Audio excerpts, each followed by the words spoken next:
Welcome to a brand new deep dive. Yeah. I am incredibly eager to get into today's material because we are unpacking a story that completely defies almost every conventional rule of career progression. It really does. Yeah, and if you're joining us today, you probably know the mission by now. We take a stack of information biographies, historical timelines, career retrospectives, and we extract the absolute most compelling insights. We look at the mechanics of how things actually happen and what it all means for you. Exactly. And today, we are tracing the life of Patrick Joseph Michael Kenney. Now, depending entirely on which lens you view the world through, you might know him as an executive in the corporate marketing sphere, or a highly recruited baseball prospect. Or, as is most likely the case, the man who navigated the incredibly volatile, often blood-stained canvas of professional wrestling. Right? To become the legendary Simon Diamond. It is a truly remarkable narrative. We are working primarily from a comprehensive biographical overview detailing his life, spanning from his birth in 1968 in Wilmington, Delaware, all the way to his current executive roles in the modern wrestling industry. Yeah. But what makes this material so rich isn't just the sequence of events. It's the connective tissue between these wildly different phases of his life. Okay, let's unpack this because the sheer improbability of his trajectory is what makes this so compelling. We are talking about a man who essentially lived 3 or 4 completely distinct professional lifetimes within a single span. You have the structured world of elite athletics, Mm-hmm. the polished environment of corporate America, the chaotic independent wrestling hustle, and finally the executive boardroom of a major wrestling promotion. It reads less like a biography and more like a series of completely different novels featuring the exact same protagonist. What's fascinating here is how specialized skills from one domain can unexpectedly fuel success in an entirely different, seemingly unrelated industry. Yeah, totally. When you analyze him, you really shouldn't look at him purely as a sports entertainer. You have to look at him as a master of reinvention. Right. The discipline and strategic thinking required for high-level baseball, the psychological understanding of consumer behavior derived from corporate marketing, the narrative structure learned from an English degree. None of these were random detours. No, not at all. They became the exact tools he weaponized to survive and ultimately thrive in the notoriously unpredictable, cutthroat business of professional wrestling. That concept of weaponizing past experiences is going to be the central thread here. So let's go back to the very beginning and look at his early life, specifically his time on the baseball diamond. Okay. So he was born in Wilmington, Delaware, and attended the Salesianum School for Boys. Which is an important starting point, actually. How so? Well, a private, all-boys Catholic preparatory school like Salesianum is traditionally a very structured, rigorous environment. It instills a specific type of discipline, both academically and athletically. Right, the expectations are very high. Exactly. And the culture is generally focused on producing highly competent, driven individuals.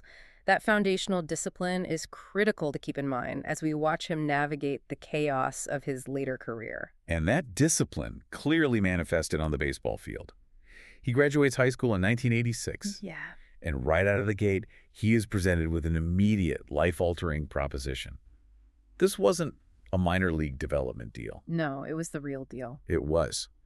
The San Diego Padres, a Major League Baseball franchise, approached him with an offer to play professionally as a catcher. It's huge. I want you to really put yourself in those shoes. Imagine being 18 years old, you've just finished high school, and a Major League Baseball team hands you a contract. For millions of kids, that is the ultimate, unattainable fantasy. It is the absolute pinnacle of childhood sports dreams. Yeah.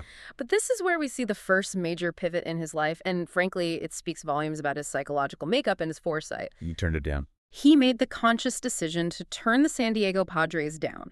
He rejected the major league contract because he wanted to pursue a college education first. It's crazy to think about. I think we need to pause and really analyze the extraordinary level of maturity or perhaps calculated pragmatism required for an 18-year-old to walk away from professional sports money and prestige. It's almost unfathomable. If you hand the average 18-year-old athlete a pro contract, they're signing it before you even finish explaining the terms. The allure of the major leagues is blinding. Precisely. But consider the position he played. Catcher. Playing catcher is arguably the most highly strategic position on a baseball field. The catcher is the field general. They call the pitches. Right. They have to understand the psychology of the batter, they have to manage the emotional and physical state of their own pitcher, and they have to maintain a constant real-time awareness of the overall state of the game. A catcher doesn't just react. A catcher anticipates. Yes. He clearly possessed that strategic, anticipatory mind, even at that young age. He seemed to recognize that an athletic career is inherently fragile and fleeting. Because injuries happen. Exactly. Whereas a formal education provides a permanent, immutable foundation. He was playing the long game before the long game even started. That is a brilliant way to frame it. He was looking past the immediate gratification. So he takes the road less traveled. He does. He takes a job bartending at a sports bar called Out of Bounds to presumably make ends meet. And meanwhile, he attends Virginia Commonwealth University, VCU, on a baseball scholarship. So he hasn't abandoned baseball. Right. He's just leveraging it to secure his education. He continues to play at a high collegiate level, but he is concurrently earning a bachelor's degree in English. Which adds another fascinating layer to his intellectual development. An English degree is not just about reading classic literature. What is it about? It is essentially the intensive study of narrative structure, communication, human emotion, and persuasion. You are learning how stories are built, how characters are developed, and how audiences are manipulated through language. And if there is any industry that relies entirely on narrative structure, character development, and manipulating an audience, it's professional wrestling. Oh, without a doubt. We will definitely see how that pays off later. But at the time, his original plan, his plan A, was still focused on the baseball diamond. Right. The goal was to get his degree, secure his backup plan, and then finally go play professional baseball. He had the talent, he had the pedigree, and he was ready. But then, tragedy strikes. The injury. He suffers a severe shoulder injury. For a baseball player, and specifically for a catcher, a severe shoulder injury is often a permanent death sentence for a professional career. It's devastating. The sheer mechanics of catching the constant, rapid, high-velocity throwing to second base to catch base stealers, the physical toll of framing pitches, the collisions at the plate. Yeah, it all relies entirely on shoulder stability and strength. When that goes, your utility to a major league franchise drops to zero. And just like that, the dream he had meticulously planned out, the dream he had delayed in 1986 to get his degree, was completely over. It vanished. He was forced to reconsider everything about his future. And this is where I want to connect this directly to you, the listener. Think about your own life and career. Have you ever had a meticulously crafted plan A completely derailed by forces outside of your control? Most people have at some point. Right. We all face moments where the path we've plotted out is suddenly blocked by a macroeconomic shift, a layoff, or in this case, a physical injury. Yeah. The psychological resilience needed to pivot after a dream-ending physical trauma is immense. He could have easily spiraled into bitterness. He had the elite talent. He literally had the MLB offer previously, and it was taken away by a physical limitation. But instead of letting that closure define him, he adapted. He looked at the assets he still had, his degree, his intellect, his communication skills, and he shifted his entire trajectory. Which brings us right into the corporate world of the early 1990s. By 1991, he is no longer a baseball prospect. He is working as a marketing executive for PepsiCo. It is a logical, albeit drastic, transition. Very drastic. From the baseball diamond to the corporate boardroom of one of the largest food and beverage conglomerates in the world. But it makes sense when you consider his background. How so? He has a degree in English, so he understands communication and messaging. He has the rigorous discipline of an elite athlete, which translates very well to the competitive environment of climbing a corporate ladder. He understands how to position a brand. Exactly. Here's where it gets really interesting. Because while he is working this comfortable corporate job for a massive global brand, wearing a suit, enjoying a stable income and benefits, he is introduced to a local professional wrestling trainer named Jim Kettner. And something just clicks.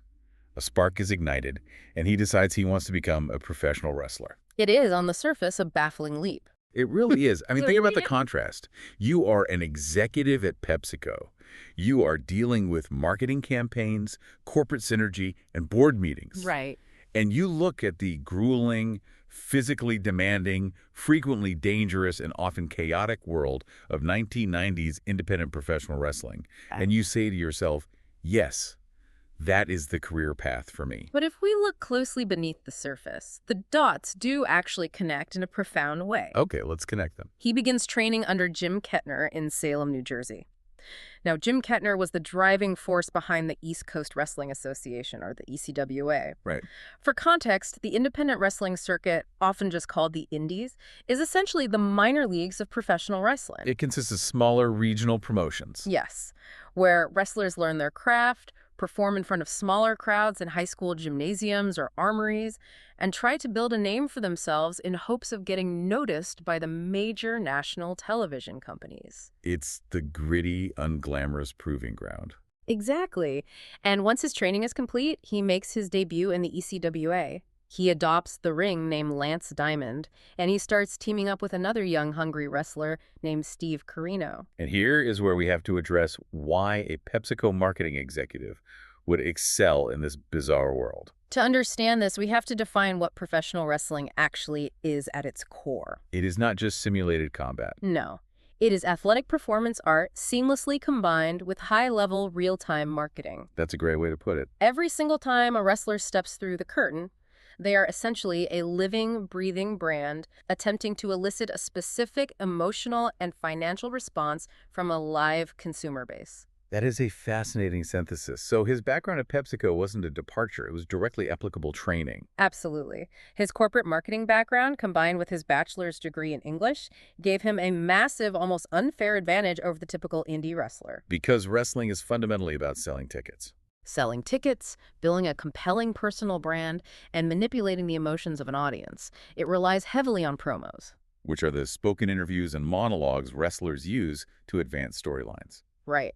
And it relies on deep psychological manipulation during the matches to get the crowd invested. So a performer who deeply understands corporate marketing strategy. And who understands narrative arcs and character motivations from an English degree.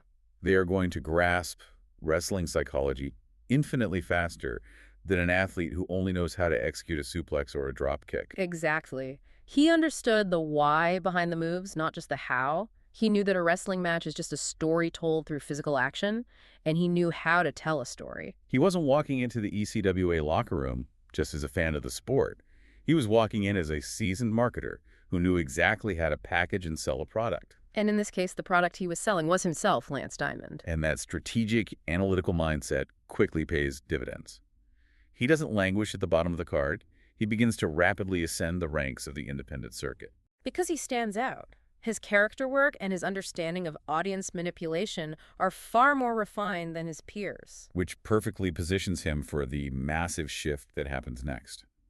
We move into the late 1990s, specifically May of 1998. Okay. The independent grind pays off, and he is officially hired by Extreme Championship Wrestling, universally known as ECW. That's a huge milestone. Now, for those who might not be wrestling historians, we have to provide some context on what ECW was in 1998. It was not a polished corporate product. Not at all. It was the gritty, rebellious, hyper-violent alternative to the mainstream wrestling giants of the era. It was characterized by broken tables, barbed wire, incredibly passionate and demanding fans, and a counterculture ethos that completely revolutionized the industry. Getting hired by ECW in 1998 meant you were stepping onto the bleeding edge of the industry. It was the most creatively influential promotion in North America at the time. It was a pressure cooker environment where only the most adaptable and compelling characters survived. His very first match for ECW takes place in York, Pennsylvania, against a highly athletic wrestler named Nova. Right.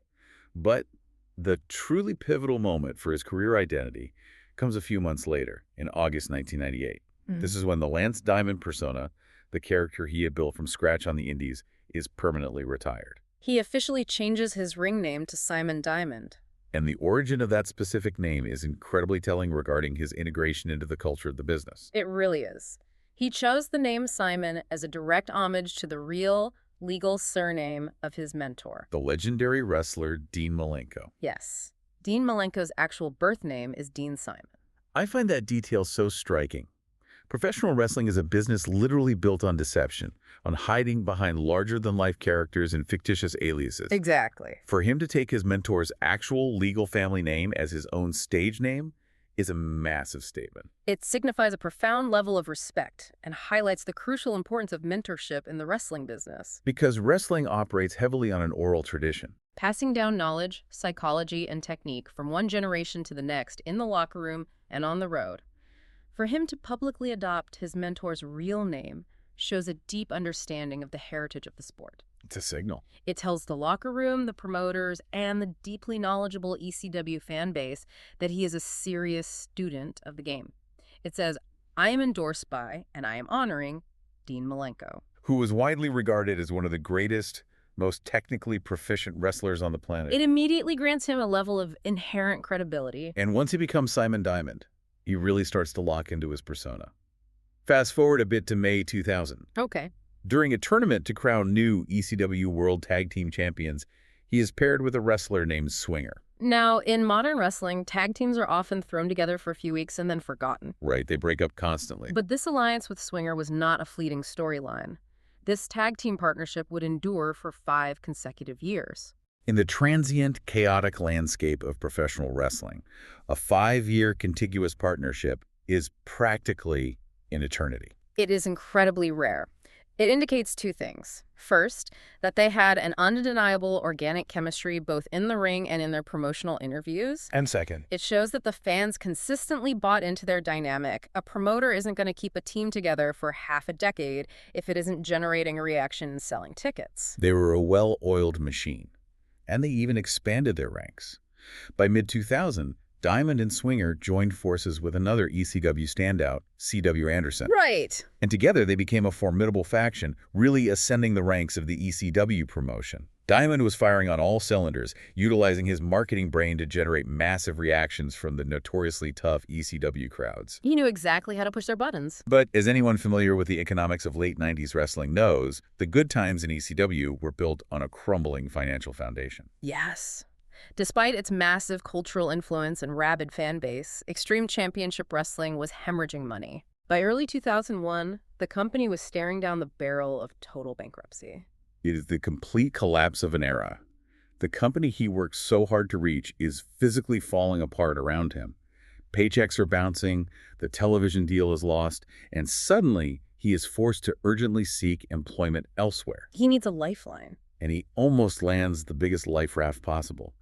He begins direct negotiations with World Championship Wrestling WCW, which was backed by Time Warner and was one of the 2 massive national giants. He was dealing directly with a key WCW executive named John Laurinaitis. It looked like he was going to successfully make the jump from the sinking ship of ECW straight into the corporate stability of WCW. But then the rug is violently pulled out from under him, and the entire industry, once again... The negotiations abruptly fall through. Why? Because in March 2001, the World Wrestling Federation completely purchases WCW. If we connect this to the bigger picture, you have to fully grasp the sheer, terrifying volatility of the professional wrestling industry during this exact window of time. It was unprecedented. The Monday Night Wars, the massive boom period where WWF and WCW battled for supremacy, was over. In the span of just a few months, the 2 biggest alternatives to the World Wrestling Federation, ECW due to bankruptcy and WCW due to a corporate buyout, both ceased to exist as independent entities. The industry went from a thriving, competitive, lucrative marketplace with 3 major national companies employing hundreds of wrestlers to an absolute, unassailable monopoly literally overnight. It was an extinction-level event for wrestling jobs. Hundreds of incredibly talented performers were suddenly scrambling for work in a landscape where the primary employer no longer had any competitors. Exactly. When a monopoly forms in a highly specialized field like this, the leverage completely shifts away from the workers, the independent contractors, and consolidates entirely with the corporation. If you weren't one of the lucky few absorbed into the WWF buyout, your options evaporated. You went from making a comfortable 6-figure living performing on national cable television to suddenly fighting for scraps. Wrestling for $50 in drafty armories and high school gymnasiums just to keep your skills sharp. It is yet another profound moment where his resilience is put to the ultimate test. Think about it. His primary employer goes completely bankrupt. Yeah. His backup plan is bought out by the competition before he can sign the contract. He is left entirely in the wilderness, effectively starting over. But true to the central theme of his life, he doesn't quit. He adapts. Which brings us to his survival tactics between 2001 and 2003. He proves that he can navigate the fallout of the monopoly. He embraces the independent hustle. He doesn't sit by the phone waiting for the WWF to call. No, he goes out and creates his own market value. He travels extensively, working for promotions like USA Professional Wrestling, Border City Wrestling up in Canada, and the World Wrestling All-Stars, which did tours internationally. He was everywhere. He essentially became a highly sought-after freelance consultant, but in the context of professional wrestling. He used the equity he had built as Simon Diamond in ECW and monetized it across a fractured landscape of smaller companies desperately needing recognizable stars. And his most notable and strategic stint during this wilderness period was in a promotion called Major League Wrestling, or MLW. This is where he spearheads the formation of a faction called the Extreme Horsemen. He reunites with his former ECW allies, Steve Corino and C.W. Anderson.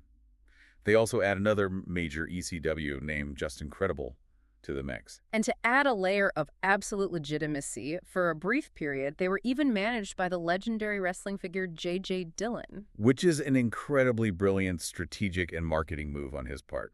Let's break down why.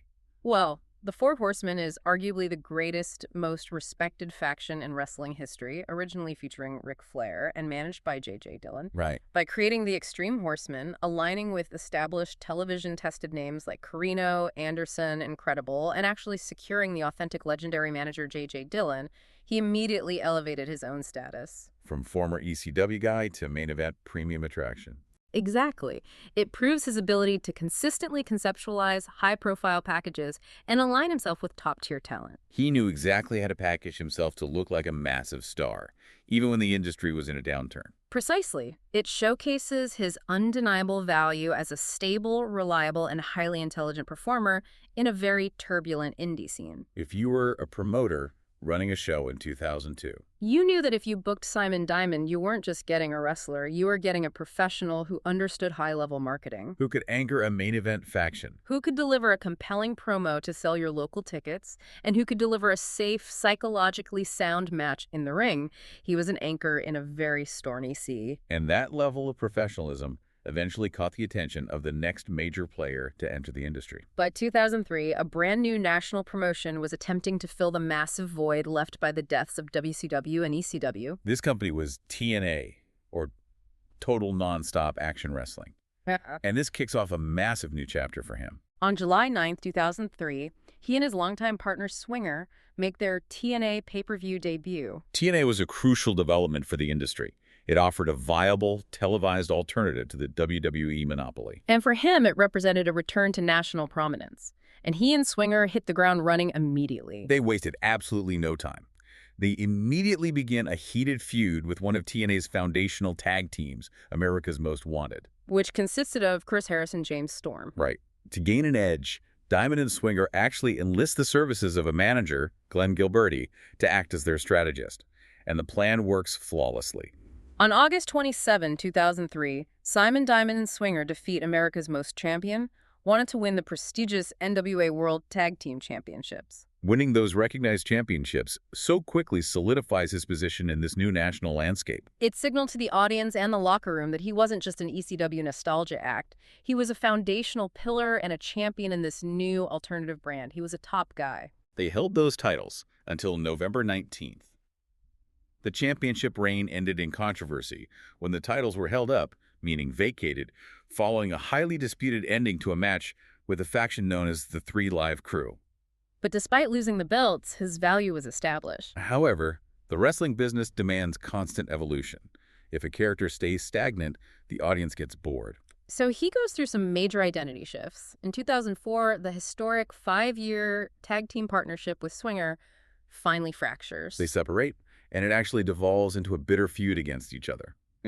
During this storyline, he undergoes what is known in wrestling jargon as a face turn. And for those unfamiliar with the terminology, a heel is the antagonist, the villain, whose job is to cheat, antagonize the crowd, and generate hatred or heat. And a face. A face, short for babyface, is the protagonist the hero the crowd is supposed to cheer for. Up until this point, Simon Diamond had been a masterful, arrogant heel. But now he flips the script. To facilitate this face turn and connect with the audience on a more genuine level, he temporarily strips away the arrogant Simon Diamond persona. He embraces his real-life heritage and starts wrestling under his actual name, stylized as Irish Pat Kenny. It's a classic, highly effective psychological tactic in wrestling. By dropping the stage name and highlighting his legitimate Irish roots, he removes the barrier of the character. He is presenting a more authentic, relatable version of himself. Which naturally invites the audience to empathize with him and support him in his feud against his former treacherous partner. It shows his versatility as a performer. He doesn't just know how to make people hate him, he knows how to make them root for him. He experiments a bit during this period, too. He briefly wrestles under a masked persona renamed the Empire Saint. But shortly after, he isn't booked for TNA television for several months. But here's where that relentless work ethic shines again. During that downtime, he doesn't just sit at home in Delaware collecting a downside guarantee. He gets on a plane. The records show he spent 3 weeks competing in Japan with the 01 wrestling promotion. Which highlights an incredible dedication to his craft. The Japanese style of professional wrestling, often referred to as strong style, is vastly different from the American television style. It is far more physically punishing, martial arts-based, and presented as a legitimate athletic contest. If the American television product didn't have a creative storyline for him that month, he didn't view it as a vacation. He flew across the world to immerse himself in a completely different wrestling culture, continuing to hone his skills and expand his international value. And when he finally returns to TNA television, he returns with a renewed focus. At the Slammiversary pay-per-view event on June 19, 2005, he comes back. But he abandons the Irish Pat Kenny hero persona. He reverts to the villainous, arrogant, highly effective heel version of Simon Diamond. He steps out from the curtain at Slammiversary, teaming up with a massive, imposing wrestler named Triton, whom Diamond brilliantly refers to as his insurance policy. They defeat the team of Sonny Siaki and Apollo. But the wrestling business is unpredictable, and Triton completely disappears from the company the very next month. So, left without his heavy, Diamond has to pivot again. At the No Surrender event later in 2005, Diamond walks out to the ring, takes a microphone, and introduces a struggling wrestler named David Young. Diamond cuts a masterful promo, a spoken monologue suggesting that in David Young he had found a diamond in the rough. It is excellent wordplay, perfectly leaning back into his marketing and English degree roots. Yeah. She isn't just presenting a new partner. He is branding him. Exactly. And this branding exercise grows into a full-fledged faction. It becomes officially known as the Diamonds in the Rough, when a highly athletic wrestler named Elix Skipper joins them a month later at the Sacrifice event on August 14th. He is right back in his comfort zone, acting as the mouthpiece, managing the strategy, wrestling in six-man tags, and using his credibility to elevate younger talent within a faction. But just as things are stabilizing creatively, the story takes a wildly unexpected, genuinely terrifying, and very real turn the very next month. You are referring to the geopolitical realities of international touring, specifically the incident in Bhopal. Yes. This is one of the most intense storytelling set pieces in his entire career. In September 2005, TNA is attempting to expand its global footprint. He is sent on a 2-week promotional tour of India. He, along with fellow TNA wrestlers Sanjay Dutt and Shark Boy, are traveling to several Indian cities. Their goal is to promote the debut of TNA's flagship television show, Impact, which was launching on the ESPN Star Sports Network across Asia. Which was a massive, highly lucrative television deal for TNA. India represents a colossal media market, and professional wrestling has historically been wildly popular there. The goal of sending talent over was to generate localized media buzz and drive viewership for the network premiere. But on September 28th, in the city of Bhopal, the situation spirals completely out of control. They are scheduled to appear at a promotional event. However, the local organizers vastly underestimated the popularity of the product. The attendance exponentially exceeded the venue's capacity. The records explain that roughly 1,000 passionate fans were physically excluded from the event because there simply wasn't any room left. And those 1,000 fans did not just go home quietly. A massive, terrifying riot breaks out outside the venue. It is a stark, visceral reminder of the immense global reach of professional wrestling and the very real, unexpected dangers that come with it. You are performers sent halfway across the world to do PR interviews and sign autographs, and suddenly you are trapped inside a building with a literal riot raging outside. The infrastructure simply couldn't handle the cultural phenomenon that wrestling represents in that region. The emotional investment of the fans turned into a dangerous mob mentality when they were denied access. Thankfully, the historical records confirm that none of the three TNA wrestlers, Kenny, Dutt, or Shark Boy, were physically injured in the chaos. But it perfectly encapsulates the chaotic, unpredictable reality of the wrestling business. You can go from cutting a promo in Orlando, Florida, to surviving a riot in Bhopal, India, in the span of a week. It really puts the travel schedule into perspective. From the very real danger in India, he returned safely to America in October 2005. And shortly after, we get what is arguably my favorite conceptual crossover in this entire deep dive. Oh, the baseball angle. Think all the way back to the beginning of our discussion. Yeah. Remember his deep baseball roots? Remember the 1986 Major League Baseball contract offer from the San Diego Padres that he turned down? Yeah. Well, in December 2005, TNA Creative brilliantly decides to mine his actual life story for an on-screen storyline. It is the perfect example of art imitating life, bringing his narrative full circle. It's genius. TNA initiates a major angle, a storyline involving Simon Diamond and the actual real-life catcher for the Chicago White Sox, A.J. Pierzynski. Now, context is key here. The Chicago White Sox had just won the 2005 World Series. Pierzynski was a massive mainstream sports star at that exact moment. TNA brings Pierzynski in, and they build a feud between the World Series catcher and the wrestler who used to be a highly recruited catcher. This culminates in a massive six-man tag team match at the Turning Point pay-per-view event. The Diamonds and the Rough Diamond, David Young and Elix Skipper, face off against the team of Chris Sabin, Sanjay Dutt, and Dale Torborg. And standing proudly in the corner of Sabin, Dutt, and Torborg, acting as their manager, is A.J. Pierzynski. It is a phenomenal collision of his two distinct worlds. You have Patrick Kenney, the young man who possessed the talent but consciously gave up a life behind home plate, now stepping into a wrestling ring on national television to face off against the reigning World Series champion catcher. It blends mainstream sports credibility with wrestling theatrics seamlessly.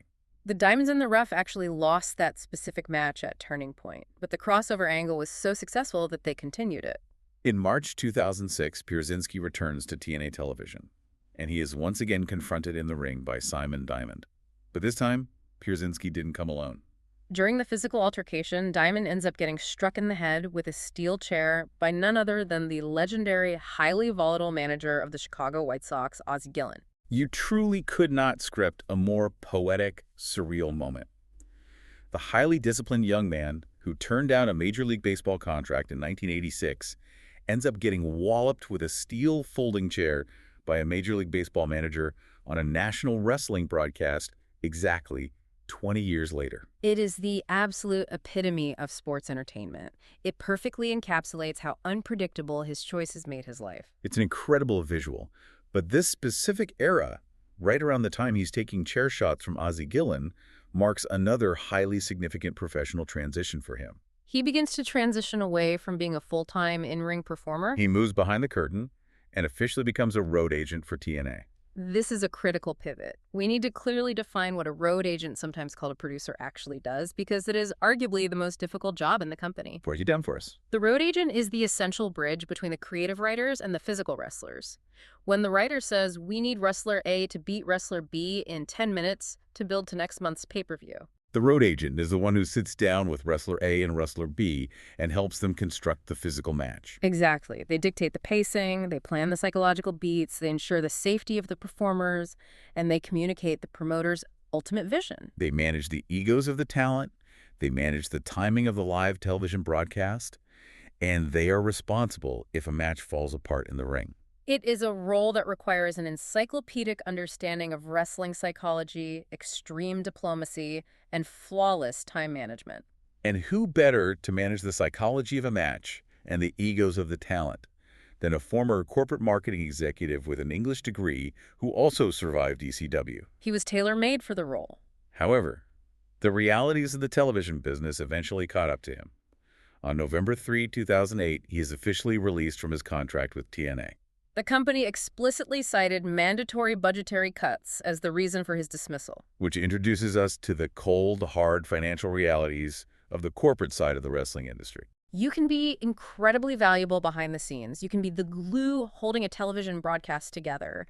But at the end of the day, you are still an employee subject to the financial calculus of a television production company facing budget constraints. If the spreadsheet dictates a reduction in overhead, even the most competent producers can be let go. But as we've learned with him, closed doors rarely stay closed for long. That brings us to the next phase of his career: firings, rehirings, and the ECW invasion. The turnaround following his release is surprisingly fast. Less than a year later, on September 18th, 2009, TNA Wrestling publicly announces that he has been rehired. He is brought back to his exact role as a road agent. But the context is fascinating. He was brought back specifically to replace two very prominent men who had just been fired by the company, Jim Cornette and B.G. James. This raises an important question about the cyclical nature of wrestling employment and the true value of indispensable backstage knowledge. Clearly, after executing those initial budget cuts and subsequently letting go of veterans like Cornette and James, TNA management realized very quickly that they had created a massive, unmanageable hole in their live production team. Producing live wrestling is a highly specialized skill. You can't just hire a producer from a local news station to do it. They desperately needed someone who already commanded the absolute respect of the locker room, Who inherently understood the chaotic mechanics of television production. and who knew the specific nuances of the TNA product inside and out. He wasn't just a convenient choice. He was the logical, reliable, necessary choice to stabilize their backstage environment. He was the steady hand on the wheel. But even though he was thriving in his producer role behind the curtain, the allure of the ring is strong. Very strong. On July 15, 2010, he makes a massive, highly publicized return to television during an episode of Impact. And he doesn't come alone. He aligns himself with a massive group of fellow ECW alumni who suddenly appear in TNA. We're talking about absolute legends of the hardcore era: Tommy Dreamer, Raven, Stevie Richards, Rhino, Brother Devin, Al Snow, and the hardcore icon Mick Foley. Together, this group launches a full-scale, on-screen invasion of TNA. It was a massive, highly successful nostalgia angle. It capitalized entirely on the deep, lingering affection and loyalty that the wrestling audience still harbored for the defunct Extreme Championship Wrestling brand, even a decade after it went bankrupt. It was a brilliant way to pop the television ratings. The invasion storyline escalates week after week, culminating in a major corporate concession on television. TNA president Dixie Carter agrees to give the ECW alumni complete control over their own reunion pay-per-view event. The event was titled Hardcore Justice: The Last Stand. It was heavily marketed as a celebration of the hardcore wrestling style and a final, definitive farewell to the legacy of the ECW brand. And for an event of that historical magnitude, he naturally steps away from the producer's desk and dusts off his wrestling boots. He absolutely does. He fully returns to the classic, arrogant Simon Diamond persona that made him famous. During the pay-per-view, he teams up with his old, reliable partner Johnny Swinger, and they add Kid Cash to form a six-man tag team. They faced off against another legendary ECW faction, the Full-Blooded Italians, specifically Little Guido, Tony Luke, and Tracy Smothers. Now, Diamond, Swinger, and Cash ended up losing the match, but the outcome was secondary. It was a phenomenal, deeply emotional moment for the longtime fans to see Simon Diamond back in his element, orchestrating the crowd and honoring the legacy of the company that put him on the map. It perfectly highlights his unique versatility within the industry. There are very few people who can meticulously produce the logistical run sheet for a television show on Tuesday and then seamlessly transition into a highly compelling in-ring performer on a global pay-per-view on Sunday. He bridged the gap between management and talent effortlessly. He was truly a multi-tool player for that company. He even stepped into yet another completely different, highly specialized on-camera role. The commentary booth. On May 8, 2012, he actually substituted for the legendary wrestler Taz as a color commentator on the TNA Explosion broadcast, joining the veteran broadcaster Jeremy Borash in the booth. And we should clarify what a color commentator does. The play-by-play announcer calls the physical moves. The color commentator's job is to fill the spaces between the moves with insight, psychological analysis of why a wrestler is targeting a specific body part, and narrative context that advances the storyline.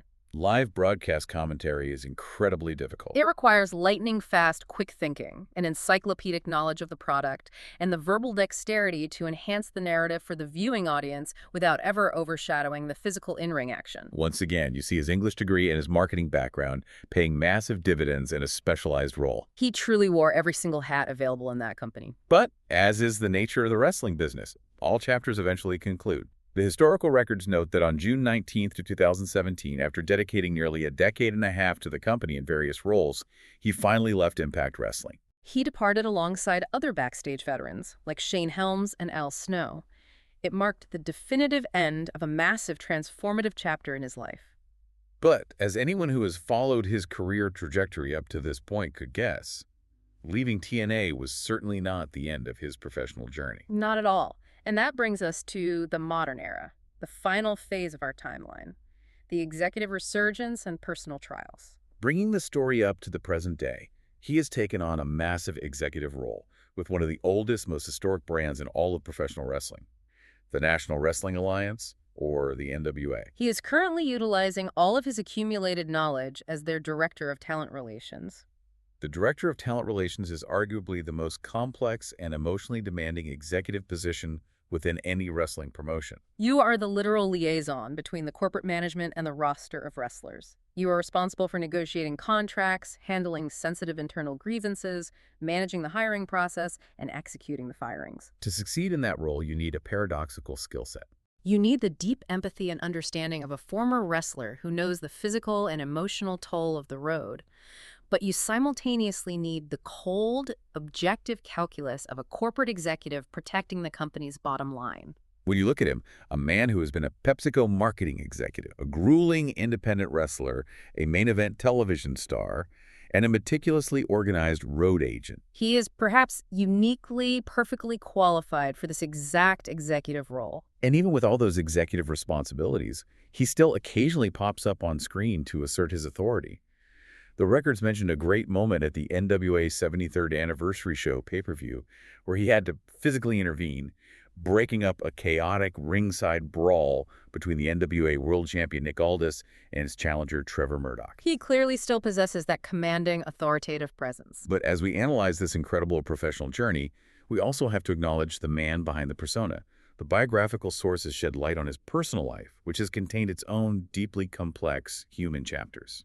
Yes, the biography provides necessary details regarding his long-term relationships and the personal trials he navigated alongside his career. The records show that he had a very high-profile, 7-year relationship and engagement with wrestling personality Dawn Marie. They started dating in October 1998 after having been friends for almost 2 years.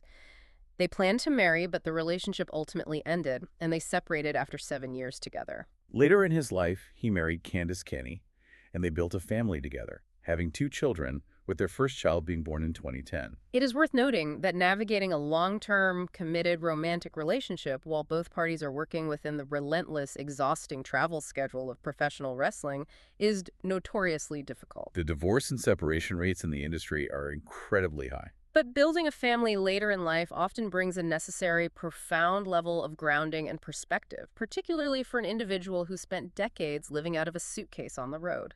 And speaking of profound, deeply personal matters, the sources also document a very serious legal and personal event. In 2009, he filed a sexual abuse lawsuit against a former priest at the Salesianum School, the very high school he graduated from back in 1986.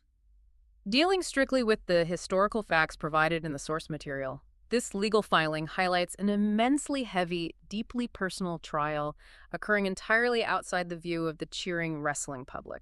Throughout this deep dive, we have analyzed his career as a fascinating series of professional pivots, strategic marketing decisions, and athletic successes. However, this event serves as a stark, sobering reminder of the deeply human elements and the immense gravity of real-life events that individuals carry with them, often in silence.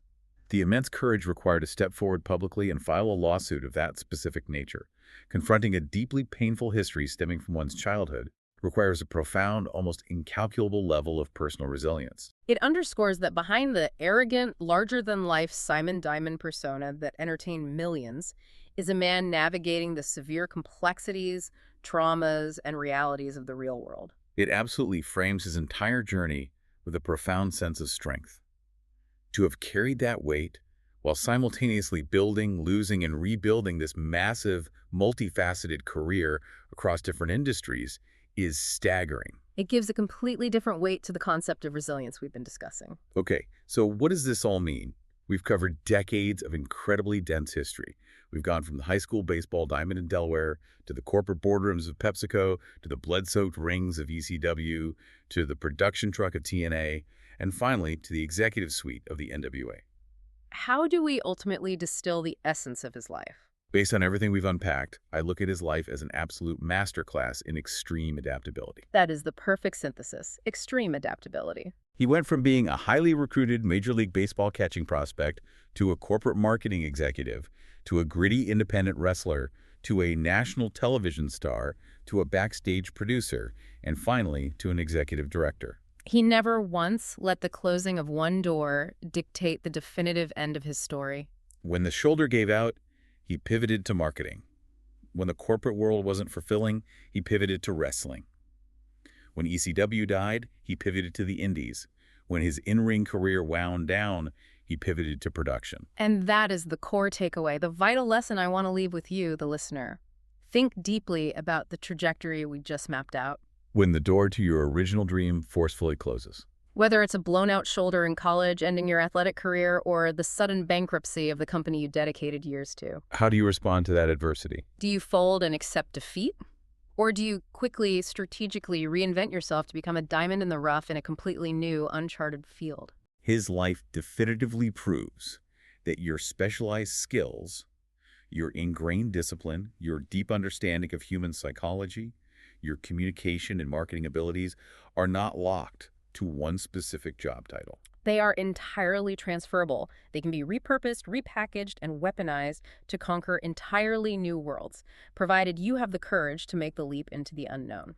The skills are always transferable. You just have to be willing to apply them in a place you never expected. To wrap up this deep dive, I want to leave you with one final provocative thought experiment to mull over on your own time. We've talked extensively about his incredible ability to pivot and adapt to circumstances. But I want you to think about how drastically differently professional wrestling history might have played out if a young 18-year-old Pat Kenney had simply signed that initial contract with the San Diego Padres back in 1986. If he goes straight to the MLB, he never attends VCU. He never gets the English degree. He never works for PepsiCo. He never meets Jim Kettner in New Jersey. He never becomes Simon Diamond. If Simon Diamond doesn't exist, does the iconic Extreme Horsemen faction ever form in MLW? Does the ECW tag team division look completely different in its final years? It is a massive, industry-altering butterfly effect that potentially changes the entire creative landscape of 90s and 2000s professional wrestling. And it all hinges entirely on a teenager in Delaware deciding he wanted to go to college instead of playing professional baseball. It is a truly fascinating alternate timeline to consider. It shows how one practical decision can alter the entertainment landscape for millions of people decades later. It really is. Thank you so much for joining us on this extensive deep dive into the incredible multifaceted life of Simon Diamond. Keep adapting, keep reinventing, and we will see you next time.